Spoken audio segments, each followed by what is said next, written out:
Hello tout le monde, c'est encore moi. Aujourd'hui au menu, on a Brahim Diaz, Marseille, Beach Soccer, un peu du PSG. On y va. Nous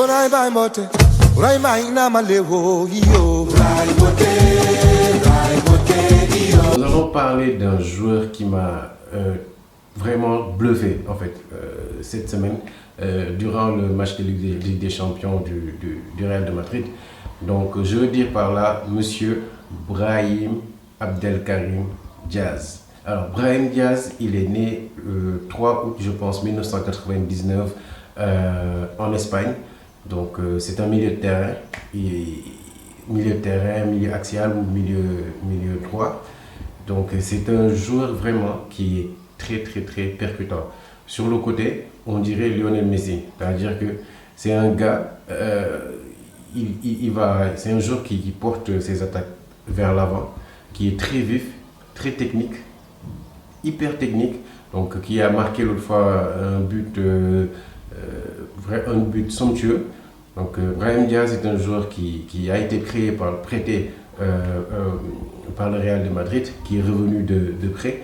Mais je pense que c'est sûr qu'il ne va pas repartir. Voilà, vu le match qu'il a fait l'autre fois et les performances qu'il est en train de faire, je pense que Brahim Diaz va finalement rester au Real de Madrid. Ce qu'il faut savoir aussi, c'est que Brahim Diaz selon Carlo Ancelotti, Brahim Diaz a apporté beaucoup de changements sur son physique, sur ses qualités athlétiques. Donc c'est quelque chose qui est très important. Et je pense que même Lionel Messi a fait face à ce genre de problème-là. Presque tous les grands joueurs ont fait face à ce genre de problème-là au début de leur carrière. Mais qu'après, ils ont su se rattraper en faisant un travail vraiment très conséquent sur le côté physique, sur le côté athlétique. Donc on voit un Brahim Diaz qui est beaucoup plus percutant, qui est beaucoup plus solide, on va dire, beaucoup plus sur pied, et c'est ce qui fait qu'il est beaucoup plus difficile en fait de lui prendre le ballon.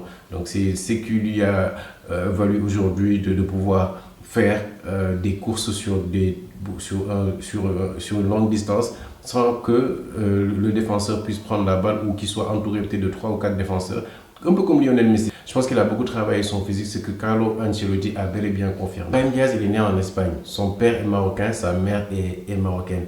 Et je pense que Regragui aurait vraiment aimé avoir ce jour-là sur le flanc durant cette CAN.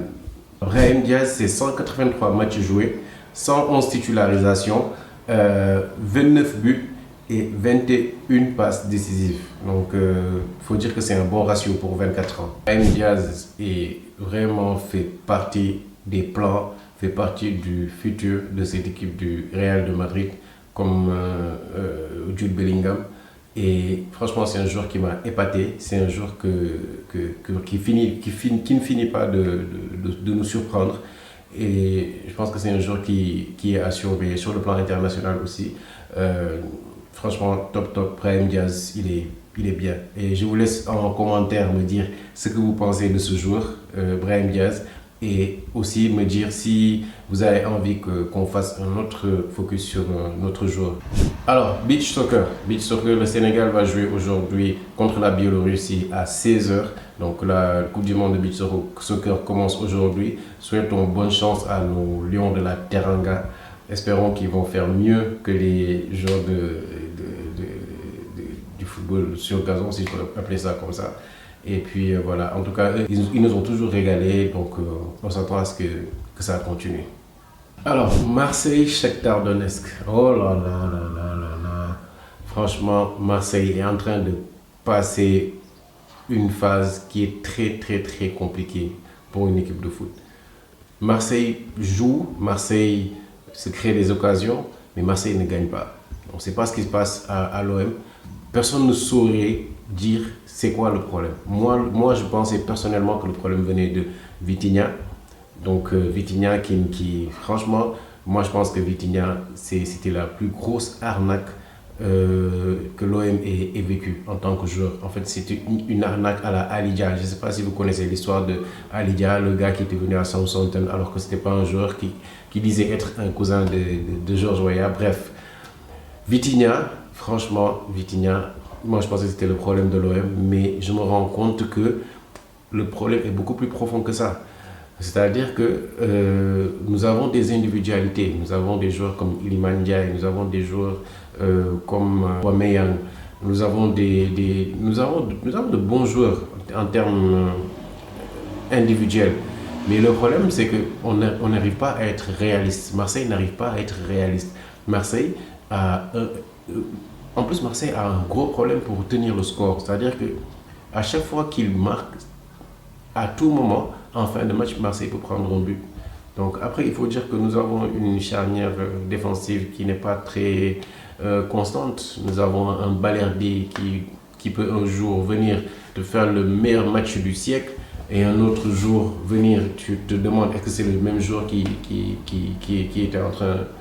est en train de jouer, qui est sur le terrain. Donc c'est très compliqué pour Marseille. Marseille qui marque à la 90e minute. Iliman Ndiaye qui marque pour une fois. Et 93e minute, le Shakhtar Donetsk qui égalise. Franchement,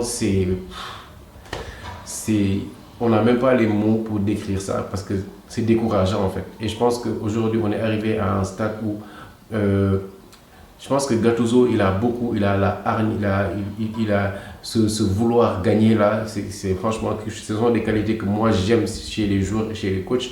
Quand il y a ce truc-là, des coachs comme Gattuso, comme Luis Enrique, comme Pep Guardiola, qui participent, comme Mourinho, qui participent on dirait que ce sont des joueurs de champ à la limite, parce qu'ils sont vraiment, ils vivent le match quoi.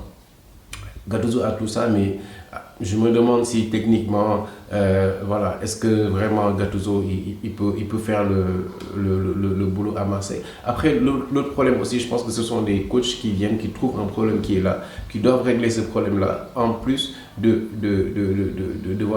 réaliser des performances, parce qu'il y a un problème qui est déjà là.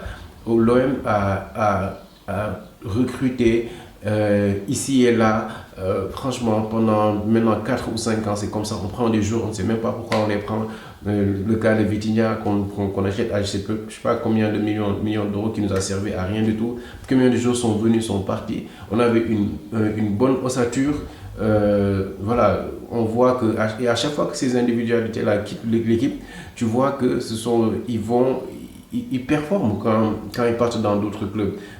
On a le cas de Guendouzi, l'autre fois qui a été homme du match lors du match de la Lazio, qui est en train de faire de très bonnes performances. Et même Dimitri Payet qui est parti, il est en train de faire des matchs de dingue à Vasco de Gama. Donc, on ne sait pas c'est quoi le problème. Je pense que c'est un problème qu'il faudra régler sur le temps. Et que là, il faut vraiment qu'on essaye de se maintenir parce que ça commence vraiment à se sentir mauvais pour l'OM. Et puis voilà, espérons vraiment que la situation elle va s'arranger pour cette équipe-là.